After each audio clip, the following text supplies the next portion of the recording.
ನಮಸ್ಕಾರ ವೀಕ್ಷಕರೇ.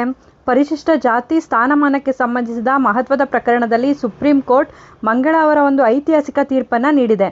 ಹಿಂದೂ, ಸಿಖ್ ಮತ್ತು ಬೌದ್ಧ ಧರ್ಮಗಳನ್ನು ಹೊರತುಪಡಿಸಿ ಬೇರೆ ಧರ್ಮಗಳಿಗೆ ಮತಾಂತರಗೊಂಡವರು ಪರಿಶಿಷ್ಟ ಜಾತಿ ಸ್ಥಾನಮಾನವನ್ನು ಕಳೆದುಕೊಳ್ಳುತ್ತಾರೆ. ಅಂದರೆ SC ಒಂದು ಸ್ಥಾನಮಾನ ಏನಿರುತ್ತೆ ಅದನ್ನು ಕಳೆದುಕೊಳ್ತಾರೆ ಅಂತೇಳಿ ಸ್ಪಷ್ಟಪಡಿಸಿದೆ. ಈ ಸಂಬಂಧ ಆಂಧ್ರ ಪ್ರದೇಶ ಹೈಕೋರ್ಟ್ 2025 ಮೇ ತಿಂಗಳಲ್ಲಿ ನೀಡಿದ್ದ ತೀರ್ಪನ್ನು ಪ್ರಶ್ನಿಸಿ ಸಲ್ಲಿಸಲಾದ ಮೇಲ್ಮನವಿಯನ್ನು ವಿಚಾರಣೆ ನಡೆಸಿದ ದ್ವಿಸದಸ್ಯ ಪೀಠ ಈ ತೀರ್ಪನ್ನು ನೀಡಿದೆ. ನ್ಯಾಯಮೂರ್ತಿಗಳಾದ PK ಮಿಶ್ರಾ ಮತ್ತು ಮನೋಹರ್ ಅವರ ಪೀಠ ಬೇರೆ ಧರ್ಮವನ್ನು ಅನುಸರಿಸುವವರನ್ನು ಪರಿಶಿಷ್ಟ ಜಾತಿಯವರಾಗಿ ಪರಿಗಣಿಸಲು ಸಾಧ್ಯ ಇಲ್ಲ ಅಂತ ಹೇಳಿದೆ.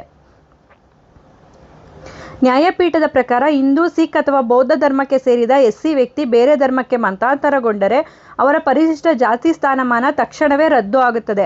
ಈ ಕುರಿತು ಸಂವಿಧಾನ ಅಂದರೆ ಪರಿಶಿಷ್ಟ ಜಾತಿಗಳ ಆದೇಶ 1950 ಸ್ಪಷ್ಟ ಮಾರ್ಗಸೂಚಿ ನೀಡುತ್ತದೆ ಅಂತ ಹೇಳಿ ಕೋರ್ಟ್ ತಿಳಿಸಿದೆ. ಅದರಂತೆ ಇತರ ಧರ್ಮಕ್ಕೆ ಮತಾಂತರಗೊಂಡವರು SC ST ದೌರ್ಜನ್ಯ ತಡೆ ಕಾಯ್ದೆಯಡಿ ರಕ್ಷಣೆ ಪಡೆಯಲು ಅರ್ಹರಾಗುವುದಿಲ್ಲ ಅಂತೇಳಿ ನ್ಯಾಯಾಲಯ ಹೇಳಿದೆ.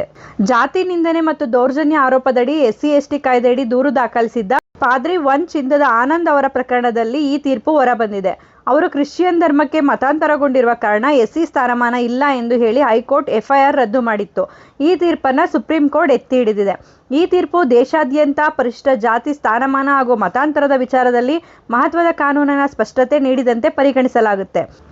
ಕೇವಲ ಇದು ಅಟ್ರಾಸಿಟಿಗೆ ಮಾತ್ರ ಸೀಮಿತ ಆಗಿಲ್ಲದೆ ಪ್ರತಿಯೊಂದು ಹಂತದಲ್ಲೂ ಕೂಡ ಅವರು ಮೂಲ ಜಾತಿಯಿಂದ ಯಾವೆಲ್ಲ ಅನುಕೂಲಗಳನ್ನ ಪಡ್ಕೋತಾ ಇರ್ತಾರೆ ಅದನ್ನು ಕೂಡ ನಿಲ್ಲಿಸೋದ್ರ ಮುಖಾಂತರ ಒಂದು ಮಹತ್ವದ ಹೆಜ್ಜೆಯನ್ನು ಇಡಬೇಕಾಗುತ್ತೆ.